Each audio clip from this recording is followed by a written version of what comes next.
ಹರಕೇನಿಲ್ಲ. ಇಲ್ಲಿ ಬಂದಾಗೆ ತಾಯಿ ಸೇವೆ ಮಾಡಬೇಕು ಅನ್ನಿಸ್ತು. ಅದು ಮಂಡಿಗಾಲಿಂದ ಹತ್ತಬೇಕು ಅನ್ನಿಸ್ತು, ಹತ್ತಾ ಇದ್ದೀನಿ. ಅಲ್ಲ, ನಡ್ಕೊಂಡು ಹತ್ಕೊಂಡು ಹೋಗೋಕ್ಕೆ ತುಂಬ ಕಷ್ಟಪಡ್ತಾರೆ ಅಂತದ್ರಲ್ಲಿ ಮಂಡಿಲಿ ಹತ್ಕೊಂಡು ಅರ್ಶಿನ ಕುಂಕುಮ ಹಚ್ಕೊಂಡು ಹತ್ತುತ್ತಾ ಇದ್ದೀರಲ್ಲ. ಅವಳು ತಾಯಿ ಆಶೀರ್ವಾದ ಇದ್ದರೆ ಅವಳು ಕರ್ಕೊಂತಾಳೆ. ಯಾವಾಗ ಹೆಂಗೆ ಬೇಕಾದ್ರೂ ಹತ್ತಿದ್ರು ತಾಯಿ ಆಶೀರ್ವಾದ ಇದ್ದರೆ ಅವಳು. ಕಷ್ಟ ಆಗ್ತಿಲ್ವಾ? ಆಗ್ತಾಯಿದೆ ಮೇಡಮ್. ಕಷ್ಟ ಇಲ್ಲದೆ ಸುಖ ಎಲ್ಲಿ ಸಿಗುತ್ತೆ ಹೇಳಿ. ಏನಾದರೂ ಹರಕೆ ಮಾಡ್ಕೊಂಡಿದ್ರೆ ಹೇಗೆ? ಏನಿಲ್ಲ, ಇಲ್ಲಿಗೆ ಬಂದಾಗ ಮಾತ್ರ ಹಂಗೆ ಅನ್ನಿಸ್ತು. ಮೆಟ್ಲಿಂದ ಅದು ನನ್ನ ಚಿಕ್ಕವಳಾಗಿದ್ದಾಗ ಅನ್ನಿಸ್ತಾಯಿತ್ತು, ಆ ಮೆಟ್ಲನ್ನ ಕಾಲಿಂದ ಹತ್ಕೊಂಡು ಹೋಗೋದಕ್ಕಿಂತ ಮಂಡಿಯಿಂದ ಹತ್ತಿದ್ರೆ ಹಂಗಿರ್ಬೋದು ಅಂತ. ಆಗಲಿ, ಏನಿಲ್ಲ, ತಾಯಿ ವಾಸೆ ಮಾಡ್ತಾಳೆ. ಅಲ್ಲಿಂದನೂ ಹತ್ಕೊಂಡು ಬರ್ತಾ ಇದ್ದೀರಾ? ಪಾದದಿಂದನೂ ಹತ್ಕೊಂಡು ಬರ್ತಾಯಿದ್ದೆ. 1001 ಮೆಟ್ಲು ಕೂಡ ಹತ್ಬೇಕು ಅಂದ್ಕೊಂಡು ಬಂದಿದ್ದೀನಿ. ತಾಯಿ ಆಶೀರ್ವಾದ ಎಷ್ಟಿರುತ್ತೆ ಅಷ್ಟು ಹತ್ತೀನಿ. ಅದೇ ಎಲ್ಲರಿಗೂ ದೇವ್ರು ಬೇಕಲ್ವ ಮೇಡಮ್. ದೇವ್ರಿದ್ರೇ ಒಳ್ಳೆ ಕಾರ್ಯಗಳು ನಡೆಯೋಕ್ಕೆ ಸಾಧ್ಯ.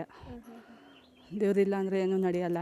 ಇವಾಗ ಒಬ್ಬರೇ ಹತ್ಕೊಂಡು ಹೋಗ್ತಾ ಇದ್ದೀರಾ, ಸುಸ್ತಾದ್ರೆ ಏನು ಮಾಡ್ತೀರಾ? ಇಲ್ಲ ಅಮ್ಮ ಇದೆ, ಎಲ್ಲದಕ್ಕೂ ತಾಯಿ ಇದ್ದಾಳೆ. ಮಳೆ ಕೂಡ ಬರ್ತಿದೆ, ಬರಲಿ. ಅರ್ಶಿನ ಕುಂಕುಮ ಹಚ್ಚಿರೋದ್ರಿಂದ ಅದೊಂಥರ ಜಾರ್ತಾ ಇದೆ. ಎಲ್ಲ ಆಗಲಿ, ಎಷ್ಟೇ ಕಷ್ಟ ಇದ್ದರೂ ತಾಯಿ ಕರ್ಕೊಂತಾಳೆ. ಒಳ್ಳೆ ಮನಸ್ಸಿರಬೇಕು, ಒಳ್ಳೆ ಭಾವನೆ ಇರಬೇಕು, ಒಳ್ಳೆ ಕೆಲಸ ಮಾಡ್ತೀವಿ ಅನ್ನೋರನ್ನ ಎಲ್ಲಿದ್ದರೂ ಕಾಪಾಡ್ತಾಳೆ ತಾಯಿ.